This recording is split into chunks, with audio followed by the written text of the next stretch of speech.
ત્યાં લખ્યું છે પ્રભુ ઈસુ ખ્રિસ્તનું પ્રકટીકરણ, અને ત્યાં પછી આગળ લખ્યું છે કે દેવે તેને આપ્યું અને તેણે પોતાના દૂતને મોકલીને તે દ્વારા પોતાના સેવક યોહાનને જણાવ્યું, અને તેણે દેવના વચન વિશે, ઈસુ ખ્રિસ્તની સાયની વિશે, એટલે જેટલું પોતે જોયું હતું તે વિશે સાક્ષી આપી. અને આ ભવિષ્ય વચનો જે વાંચે છે અને જેઓ સાંભળે છે, એમાં જે લખેલું છે, જે પાળે છે, તેઓને ધન્ય છે, તેઓને ધન્ય છે. અને પછી જે લખ્યું છે, કેમ કે સમય પાસે છે, સમય પાસે છે.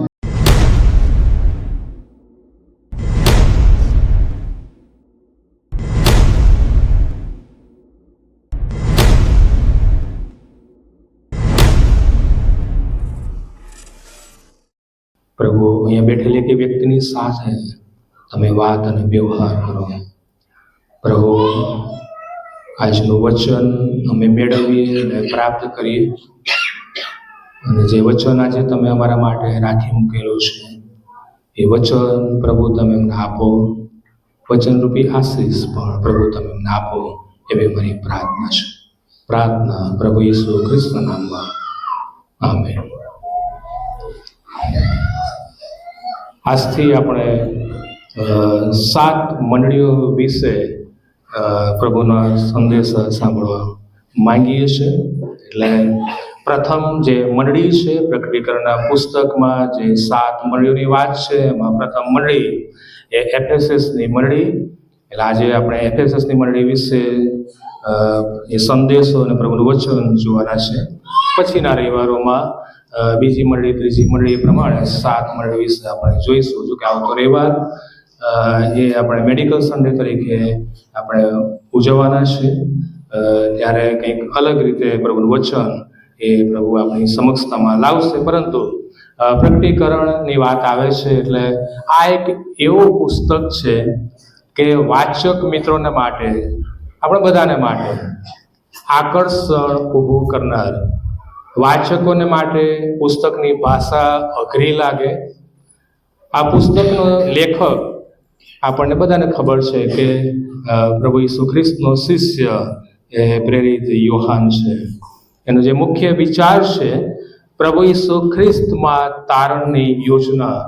પ્રભુ ઈસુ ખ્રિસ્તમાં તારણની યોજના. આ પુસ્તક એ ભવિષ્યવાણીઓનું પુસ્તક છે, જેમાં ચેતવણી છે, ઉત્તેજન છે, દિલાસો છે, કઈ બધી બાબતો એમાં સમાયેલી છે. વાલા ભાઈ બહેનો, પ્રભુ ઈસુ ખ્રિસ્તે એ પાત્મસ બેગ પર યોહાનને પ્રકટીકરણ આપ્યું. તમે જુઓ પ્રકટીકરણનું પુસ્તક, એનો 2 અધ્યાય, 1લો અધ્યાય, અને ત્યાં લખ્યું છે પ્રકટીકરણ 1લો અધ્યાય, 1લી કલમ, કે ઈસુ ખ્રિસ્તનું પ્રકટીકરણ. કોનું પ્રકટીકરણ? તો ત્યાં લખ્યું છે પ્રભુ ઈસુ ખ્રિસ્તનું પ્રકટીકરણ. અને ત્યાં પછી આગળ લખ્યું છે કે દેવે તેને આપ્યું અને તેણે પોતાના દૂતને મોકલીને તે દ્વારા પોતાના સેવક યોહાનને જણાવ્યું, અને તેણે દેવના વચન વિશે, ઈસુ ખ્રિસ્તની સાયની વિશે, એટલે જેટલું પોતે જોયું હતું તે વિશે સાક્ષી આપી. અને આ ભવિષ્ય વચનો જે વાંચે છે અને જેઓ સાંભળે છે, એમાં જે લખેલું છે, જે પાળે છે, તેઓને ધન્ય છે, તેઓને ધન્ય છે. અને પછી જે લખ્યું છે, કેમ કે સમય પાસે છે, સમય પાસે છે. ભલા ભાઈ બહેનો, એ પ્રભુ ઈસુ ખ્રિસ્તે યોહાનને પ્રકટીકરણ, આ પ્રભુનું વચન અને પ્રકટીકરણ આપ્યું, અને યોહાને લખ્યું. 7 મંડળીઓ પર સંદેશો મોકલવામાં આવ્યો હતો. મિત્રો, આપણે યાદ રાખીએ કે આ સંદેશો એ બધા જ સમયની વિશ્વની મંડળીને માટે આપવામાં આવેલો એ મેસેજ છે, સંદેશો છે. તો એ સંદેશો જે છે એ 22મો અધ્યાય, પ્રકટીકરણનું પુસ્તક 22મો અધ્યાય, 16મી કલમ. ઘણી બધી કલમો કાઢી શકે, પણ તમે, હું જે કહું છું તમે ત્યાં જોઈ શકો છો. એટલે કે આ સંદેશો બધા જ સમયની વિશ્વ મંડળી માટે આપવામાં આવેલો આ સંદેશો છે. 7 મંડળીની વાત મેં હમણાં કહ્યું પ્રમાણે કે યોહાન આ પ્રકટીકરણનું પુસ્તક એને લખ્યું, અને 7 મંડળી વિશે આપણને એમાં માહિતી મળે છે, જોવા મળે છે. પહેલી મંડળી છે એફેસસની મંડળી. 7 મંડળી, 7 આંકડાની વાત આવે છે. 7 આંકડાઓ એટલે બાઇબલમાં સંપૂર્ણતાનો આંકડો, 7 આંકડાઓ.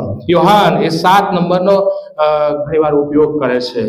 તમે યોહાનની સુવાર્તામાં જુઓ તો 7 દાવાઓ પ્રભુ ઈસુ ખ્રિસ્તના હું માર્ગ સત્ય જીવન છું, પુનરુત્થાન જીવન હું છું, હું ખરો દ્રાક્ષાવેલો છું, બરોબર, હું જીવનનું પાણી છું, અજવાળું છું. એટલે આ જે દાવાઓ, 7 દાવાઓ અને 7 મંડળી એ પ્રકટીકરણના પુસ્તકમાં આપણને જોવા મળે છે. પ્રથમ મંડળી એટલે કે એફેસસની મંડળી.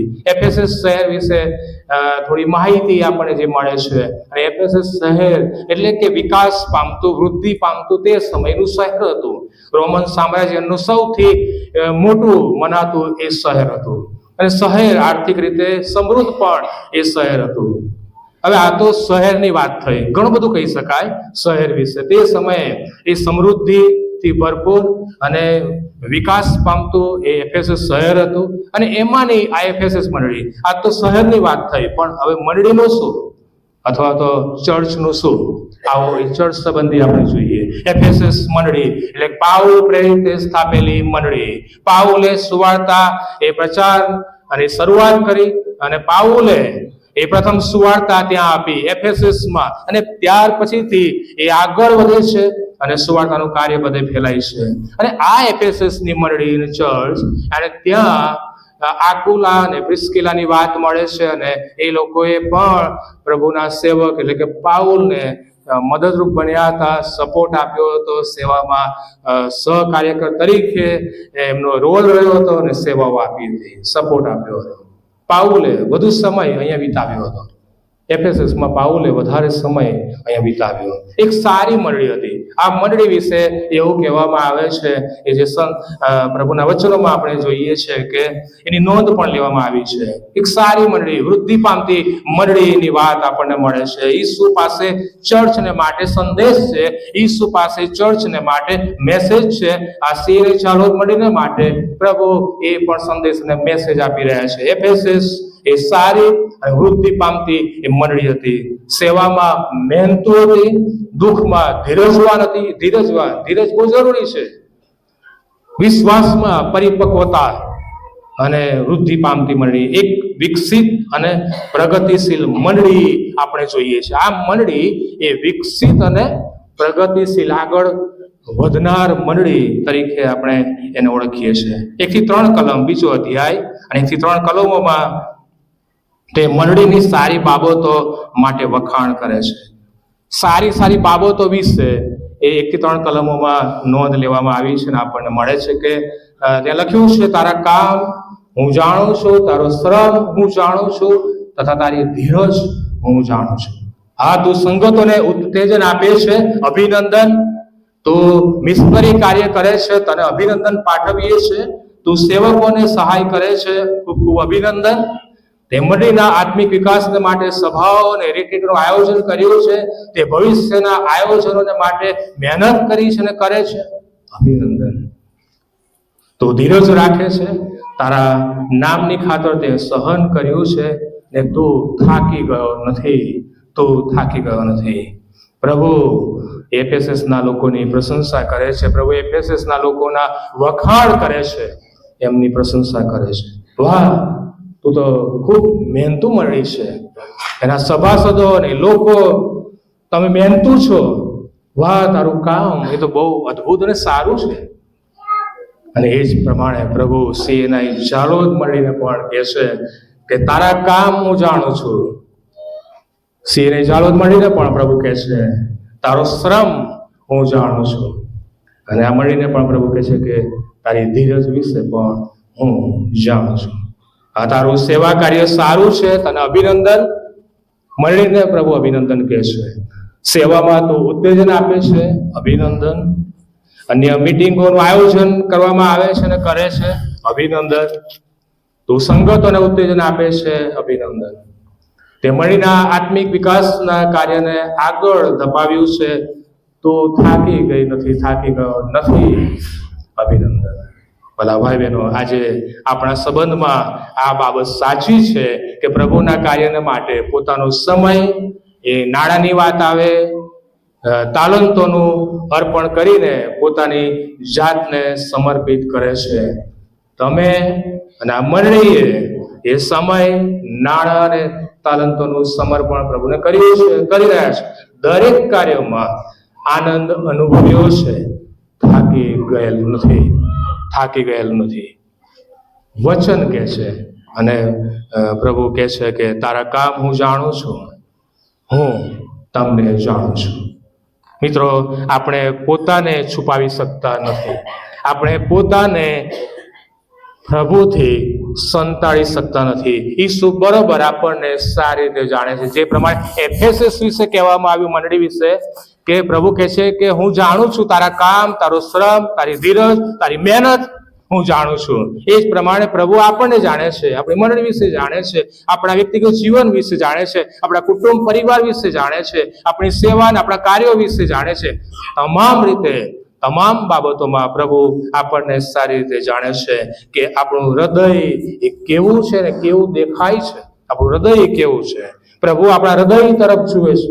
પ્રભુ આપણા હૃદયને તપાસે છે. વાલા ભાઈ બહેનો, આપણે પ્રભુને છેતરી શકતા નથી. પ્રભુને આપણે મૂર્ખ બનાવી શકતા નથી. જૂના કાળમાં તમે જુઓ તો સમુએલ કહે છે કે માણસ એ બાહ્ય દેખાવ તરફ જુએ છે, પણ પ્રભુ તો હૃદય તરફ જુએ છે. નવા કાળમાં તમે જુઓ તો પ્રભુ ઈસુ ખ્રિસ્ત ફરોશી સાથે વાત કરતા કહે છે, ઈસુ કહે છે કે તમે ધોળેલી કબરના જેવા છો, જે બહારથી શોભાયમાન દેખાય છે, પણ માહે તો અશુદ્ધપણા એટલે કે ભૂંડાઈથી એ ભરેલી છે. બહારથી બધું સારું, પણ અંદરથી બાહ્યાચાર કદાચ બધું બહુ સારું હોય, પણ આંતરિક જીવન, આંતરિક બાબતો વિશે શું? પ્રભુ આપણા હૃદયને તપાસે છે, ચકાસે છે, સ્પર્શ કરે છે અને જુએ છે. ભલા ભાઈ બહેનો, આપણે વારંવાર પ્રભુથી ભટકી જઈએ છીએ. અવારનવાર આપણે પ્રભુથી ભટકી જઈએ છીએ. ઘણા બધા કેટલાક દિવસો સુધી પ્રભુથી દૂર ભટકી જાય, ઘણા બધા કેટલાક મહિનાઓ અને સમયો સુધી દૂર ચાલ્યા જાય, અથવા તો ચર્ચમાં ના આવે ઘણા બધા સમયો સુધી એ સુધી દૂર ચાલ્યા જઈએ છીએ અને ખબર પણ હોતી નથી કે હું તો ઘણો બધો પ્રભુથી દૂર ચાલ્યો ગયો. અરે હું તો ઘણે બધે દૂર જતો રહ્યો, પ્રભુથી દૂર ચાલ્યો ગયો. જ્યારે આવી પરિસ્થિતિ આવે ને આવી પરિસ્થિતિમાં સફાળ આપણે જાગી જઈએ છીએ, સભાનતામાં આવીએ છીએ, જાગીએ છીએ, સત્યને અનુભવીએ છીએ. અરે યાર, ઈસુ સાથે મારે જીવવું હતું ને ઈસુ સાથે મારે ચાલવું હતું, અને એ તો હવે જાણે કે મારા માટે વાસી બની ગયું છે. ઘણા બધા દૂર હું તો નીકળી ગઈ. ભલા ભાઈ બહેનો, ઈશ્વરની આરાધના કરવી, ઈશ્વરની સેવા કરવી એ ફક્ત ફરજ નથી, પણ એ અવસર છે. એ અવસર છે. આવો આ લાવો ને અવસર અને જે તક છે એને ઝડપી લઈએ. પ્રભુ ઈસુ ખ્રિસ્તે આપણે માટે શું કર્યું? પ્રભુ ઈસુ ખ્રિસ્તે આપણા માટે શું કર્યું? આપણે યાદ કરીએ, સ્મરણ કરીએ અને પ્રભુનું ભજન કરીએ. પ્રભુનું વચન, આ જે પવિત્ર શાસ્ત્ર બાઇબલ આપણને મળ્યું છે, એ પ્રભુનો શબ્દ છે અને એ ખાલી પાછો ફરતો નથી. એ ખાલી પાછો ફરતો નથી. ભલા ભાઈ બહેનો, આ સમય પાછા હટવાનો નથી, વિશ્વાસથી આગળ વધવાનો છે. અને માટે પ્રકટીકરણ 1 અને 1 આગળની કલમોમાં લખ્યું છે પ્રમાણે કે સમય પાસે છે. મરિયમ વિશે, નવા કરારમાં મરિયમ વિશે નોંધ લેવામાં આવી છે કે તેણે સારો ભાગ પસંદ કર્યો. મરિયમ વિશે નોંધ લેવામાં આવી, તેણે સારો ભાગ પસંદ કર્યો છે. ઈસુના ચરણોમાં રહેવું ને બેસવું એ વધારે સારું છે. અહીંયા પ્રથમ 3 કલમોમાં પ્રભુ એ મંડળીની ને તેના સભાસદોની સારી બાબતોની નોંધ લે છે, એમના વખાણ અને પ્રશંસા કરે છે. મારા ભાઈ બહેનો, આપણે જે કંઈ કાર્ય કરીએ છીએ તેનું અવલોકન એ પ્રભુ કરે છે. આપણે જે પણ કરીએ છીએ એની નોંધ એ જીવનના પુસ્તકમાં, જેમ પ્રકટીકરણમાં લખ્યું છે પ્રમાણે, એ જીવનના પુસ્તકમાં સારા ભૂંડા દરેક કાર્યોની નોંધ લેવામાં આવે છે. પ્રભુ અવલોકન કરે છે, પ્રભુ નિહાળે છે, પ્રભુ જુએ છે, પ્રભુ એની નોંધ લે છે અને નોંધ રાખે છે. આ શરીરમાં રહીને, આ શરીરમાં જીવનમાં, આ શરીરમાં રહીને કરેલા ભલા ભૂંડા કામો પ્રમાણે પ્રભુ એક દિવસે આપણને એનો બદલો પણ આપશે. જો સારું કાર્ય કરીએ છીએ તેનો સારો બદલો આપણને મળશે. પ્રભુ તરફથી આપણે કેવા બદલાની અપેક્ષા રાખીએ છીએ? પ્રભુ તરફથી તમે કેવા બદલાની અપેક્ષા રાખો છો? વિચારો. જો કે પ્રભુએ એફેસસના લોકોના સારા કામના વખાણ તો કર્યા, છતાં એવું કંઈ હતું કે જે ખૂટતી બાબત હતી. બધું સારું હતું, પણ એવું કંઈક હતું કે જે બાબત ખૂટી રહી હતી. એક જુવાન શ્રીમંત વ્યક્તિ, માર્કની સુવાર્તા 10મો અધ્યાય, અને એ જુવાન શ્રીમંત વ્યક્તિ એના વિશે ત્યાં લખવામાં આવ્યું છે કે ઉપદેશક, અનંત જીવનનો વારસો પામવા હું શું કરું? ઈસુ પાસે આવે છે અને કહે છે કે સ્વામી, ઉપદેશક, અનંત જીવનનો વારસો પામવા માટે હું શું કરું? એ જુવાન ને પ્રભુ કહે છે કે તું આજ્ઞાઓ જાણે છે? કે હા, હું તો આજ્ઞાઓ જાણું છું. જુવાન કહે છે કે પ્રભુ, હું તો નાનપણથી બધું કરતો આવ્યો છું. હું નાનપણથી આજ્ઞાઓ જાણું છું. નિયમિત ચર્ચમાં જાઉં છું, નિયમિત સંગતોમાં ભાગ લઉં છું, હું સેવાઓ આપું છું, દાન આપું છું, જે કરવાનું છે બધું કરું છું. હા, તેનું બધું જ સારું હતું, બધી બાબતો સારી હતી, અને માટે ઈસુ તેને કહે છે કે તને અભિનંદન. પણ એક વાત સંબંધી તું અધૂરો છે, એક વાત તારામાં ખૂટે છે, અને તું એ બાબત સંબંધી અધૂરો છે. અને એવું જ એફેસસના લોકોને માટે છે. 4થી કલમમાં લખ્યું છે, તે તારા પ્રથમના પ્રેમનો ત્યાગ કર્યો છે. તે તારા પ્રથમના પ્રેમનો ત્યાગ કર્યો છે. એફેસસની મળીના લોકોને પ્રભુ કહે છે કે તમારા કામ સારા છે, તમારા કામ વખાણવા લાયક છે, પણ તમે જે કરો છો તેમાં તમારા હૃદયપૂર્વકનો એ પ્રેમની કમી છે, અને પ્રેમ નથી. ભલા મિત્રો, ખરેખર તો એ લોકો ઈસુ ખ્રિસ્તને ભૂલી ગયા હતા. આ ગંભીર સમસ્યા હતી, આ ગંભીર બાબત હતી. પ્રભુ ઈસુ ખ્રિસ્તને ભૂલી જવું એ ગંભીર સમસ્યા એ લોકોની હતી. માર્કની સુવાર્તા 12મો અધ્યાય અને 30મી કલમ, ત્યાં લખ્યું છે કે ઇસ્રાએલ સાંભળ, તું તારા પૂરા હૃદયથી, તારા પૂરા જીવથી અને પૂરી બુદ્ધિથી, પૂરા સામર્થ્યથી પ્રભુ તારા ઈશ્વર પર પ્રેમ કર અને પ્રીતિ કર. મિત્રો, આ આપણને આપવામાં આવેલી સૌથી મોટી આજ્ઞા છે. જો આપણો પ્રભુ પ્રત્યેનો પ્રેમ ઠંડો પડી જતો હોય તો આપણા બીજા બધા તમામ કામ નિરર્થક છે અને વ્યર્થ છે. અમેરિકાના 6થા પ્રેસિડેન્ટ હેનરી આદમ, એમણે આત્મકથા લખી. આત્મકથામાં આ પ્રમાણે લખે છે કે હું અને મારા ભાઈ બહેન, હેનરી આદમ કહે છે, આત્મકથામાં લખે છે કે હું અને મારા ભાઈ બહેન ચર્ચમાં દર રવિવારે નિયમિત 2 વાર જતા હતા. ઘણી બધી જગ્યાએ ચર્ચ રવિવારની ભક્તિ સભા સવારે મળે ને સાંજે પણ મળે. અમે નિયમિત, અમારું કુટુંબ, ભાઈ બહેન રવિવારે ચર્ચમાં 2 વાર અમે ભાગ લેતા અને જોતા, બાઇબલ વાંચતા, પ્રાર્થના કરતા, અને છતાં અમારાથી કોઈ ખરા ધાર્મિક ખ્રિસ્તી અમારામાંથી કોઈ નહોતા. બધું જ અમે કરતા હતા, પણ અમારામાંથી કોઈ ધાર્મિક એ ખ્રિસ્તી નહોતા. અમે ધર્મને ખરા અર્થમાં ઓળખ્યા વગર જ મોટા થયા. અમે ધર્મને સાચી રીતે પ્રભુને ઓળખ્યા વગર એમ જ અમે તો કે છે કે મોટા થયા. વાલા ભાઈ બહેનો, આ તો વર્ષો પૂર્વે લખાયેલી બાબત છે, છતાં આજે પણ આપણા ખ્રિસ્તી કુટુંબોમાં અને મંડળી માટે અને આપણા ખ્રિસ્તી પરિવાર માટે શું આવું નથી બની રહ્યું? હેનરી આદમના કથનમાં બધું જ છે. એ આત્મકથા લખી, એમાં બધી જ બાબતો છે, બધું છે, ચર્ચ છે, બાઇબલ છે, પ્રાર્થના છે, નિયમો છે, બધું છે, પણ પ્રભુ ઈસુ ખ્રિસ્ત અને તેમનો પ્રેમ નથી.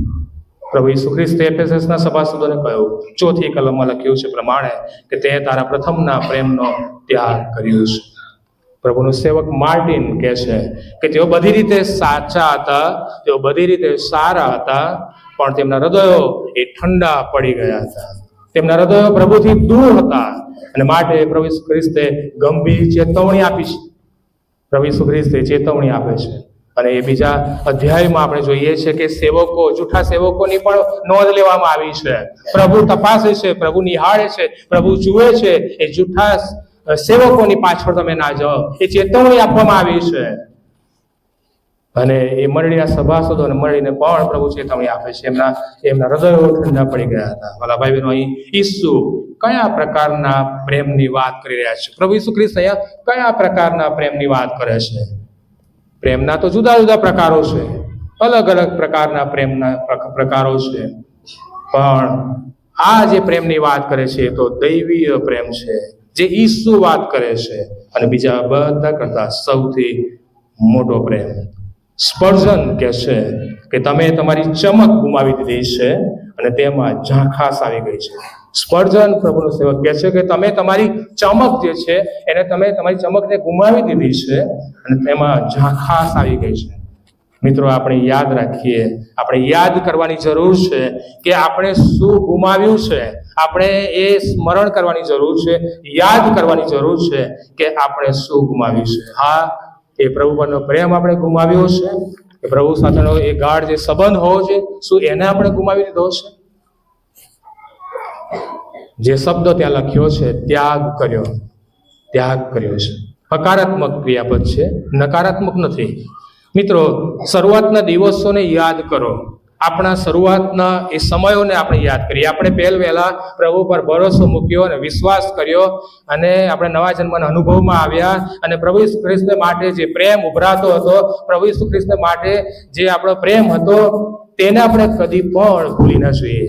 અને ત્યારે આપણે આનંદથી, ત્યારે આપણે પ્રેમથી, ત્યારે આપણે આભારી વલણથી અને ત્યારે આપણે ઉત્સાહથી ભરપૂર હતા, કંઈક કરી છૂટવાને માટે, પ્રભુને માટે, પ્રભુની મંડળીને માટે, એ સેવાને માટે એટલા આપણે ઉત્સાહી હતા અને એ આનંદિત હતા અને આભારી ભાવથી આપણે ભરપૂર આપણે હતા. મિત્રો, આપણો પ્રેમ એ કૃત્ય દ્વારા આપણે દર્શાવી, આપણા જીવન દ્વારા, આપણા કાર્યો દ્વારા. 5મી કલમ ત્યાં લખ્યું છે કે પસ્તાવો કર અને પ્રથમના જેવા કામ કર. હવે તારે જે કરવાનું છે તે કે તું પસ્તાવો કર અને પ્રથમના જેવા કામ કર. પસ્તાવો એટલે કે પાછા ફરવું. પસ્તાવો મતલબ માર્ગને બદલવો. ખ્રિસ્તી જીવનમાં પસ્તાવો એ ખૂબ જરૂરી છે. પ્રભુ ઈસુની ઈચ્છા નથી કે તમે પાપમાં મચ્યા રહો. પ્રભુ ઈસુ ખ્રિસ્તની ઈચ્છા નથી કે તમે પાપમય જીવન જીવો. પ્રભુની ઈચ્છા છે કે તમે ઈસુ જેવા બનો. પ્રભુ ઈસુ ખ્રિસ્તની ઈચ્છા છે કે તમે મારા જેવા બનો. અને પ્રભુ ઈસુ ખ્રિસ્ત અપેક્ષા રાખે છે કે તમે નવી શરૂઆત કરો, આગળ વધો. મનુષ્યનો પ્રેમ સ્વાર્થી હોઈ શકે, પણ ઈસુનો પ્રેમ એ સ્વાર્થી પ્રેમ નથી. એ તો દૈવીય એટલે કે આગાપે પ્રેમ છે, અનલિમિટેડ પ્રેમ છે. ઈસુ તમને કેટલા સમયથી પ્રેમ કરે છે? પ્રભુ ઈસુ ખ્રિસ્ત તમને કેટલા સમયથી પ્રેમ કરે છે? તેનો જવાબ એફેસીનો પત્ર તેનો 1લો અધ્યાય અને 3 થી 6 કલમ વાંચજો અને તેમાં લખવામાં આવ્યું છે કે જગતના મંડાણ અગાઉથી પ્રભુ આપણને પ્રેમ કરે છે. જગતના મંડાણ અગાઉથી. યોહાનની સુવાર્તા 15મો અધ્યાય અને 9મી કલમ ત્યાં લખ્યું છે કે તમે મારા પ્રેમમાં બની રહો, તમે મારામાં રહો, તમે મારા પ્રેમમાં રહો. જ્યારે તમે તમારા જીવનસાથીની પસંદગી થઈ, તમે તમારા જીવનસાથીને પ્રથમવાર તમે મળ્યા હશો અને પ્રથમવારનો એ પ્રેમ અને પછીથી ધીમે ધીમે તમે આગળ વધતા ગયા, વારંવાર તમે મળતા રહ્યા, ભેટો આપતા રહ્યા, મુલાકાત, સમય, આ તો તેના જેવી વાત છે. શરૂઆતની મુલાકાત, શરૂઆતનો જે ઉભરાતો પ્રેમ અને શરૂઆતનો જે આનંદ અને એ પ્રેમ છે અને એ સમય અને એના જેવી આ વાત છે કે હા, આપણે પ્રથમના જેવા કામ આપણે કરવાની જરૂર છે. પ્રેમને એ જાગૃત કરે છે. જ્યારે એ પ્રથમના જેવા કામો થાય છે ત્યારે એ પ્રેમ કાર્યશીલ બને છે, જાગૃત થાય છે. પ્રભુની ભક્તિ કરીએ, પ્રભુની આરાધના કરીએ અને પ્રાર્થનામય જીવન જીવીએ. અને એવું કરનારને વચન આપવામાં આવ્યું છે. જ્યારે આ બધું જ જેઓ કરે છે તેઓને વચન આપવામાં આવ્યું છે. 2જો અધ્યાય અને 7મી કલમ, અગત્યની કલમ છે. 2જો અધ્યાય અને 7મી કલમ. જેને કાન છે તે સાંભળે, જે જીતે છે તેને જીવનના ઝાડ પરનું ફળ ખાવાને આપીશ. જે જીતે છે તેને જીવનના ઝાડ પરનું ફળ હું ખાવાને આપીશ. જીવનના વૃક્ષનું ફળ ખાવાની પરવાનગી આપવામાં આવશે. જે આ પ્રમાણે કરે છે, જે વચન પ્રમાણે જીવે છે, આ પ્રમાણે કરે છે, ચાલે છે અને જીવે છે, તેને જીવનના વૃક્ષનું ફળ ખાવાની પરવાનગી મળશે. અને તે ક્યાં છે? તો તે સ્વર્ગમાં છે. એદન બાગ. અને એદન બાગને આપણે યાદ કરીએ છીએ ત્યારે, જોઈએ છીએ ત્યારે કે માણસને ઈશ્વરે બનાવ્યું, આદમ અને હવાને બનાવ્યું. પાપને કારણે એ જીવન તેમણે ગુમાવી દીધું, પણ પ્રભુ આપણને પુનઃસ્થાપિત કરવા માંગે છે. પ્રભુ આપણને એ મોટા આશીર્વાદ આપવા માંગે છે. ખાતરી છે કે એક દિવસ જીવનના વૃક્ષનું ફળ ખાવા મળશે. જો એ પ્રમાણે આપણે જીવીએ, વર્તીએ અને કરીએ તો આપણને ખાતરી આપવામાં આવી છે કે જીવનના વૃક્ષનું ફળ ખાવાને મળશે. પ્રભુ સાથેનો તમારો પ્રવાસ કેવો છે તપાસો. પ્રભુ સાથેનું તમારું સમર્પણ જીવન કેવું છે તપાસો. તમારો પ્રવાસ કેવો છે તપાસીએ. શું તમે પ્રાર્થનામાં મંદ પડી ગયા છો, ઠંડા પડી ગયા છો? શું આપણે વચનોમાં ઠંડા પડી ગયા છે? શું આપણે સંગતમાં ઠંડા પડી ગયા છે? શું ખ્રિસ્ત સાથેની સંગતનો આનંદ આપણો એ ઠંડો પડી ગયો છે? જો એમ હોય તો પ્રભુ ઈસુ ખ્રિસ્ત જણાવે છે કે પસ્તાવો કર અને પ્રથમના જેવા તું કામ કર. જ્હોન વેસ્લી એ કહે છે કે હું પ્રભુને કાર્ય કરતા નિહાળું છું, હું પ્રભુને કાર્ય કરતા જોઉં છું. પસ્તાવો કર.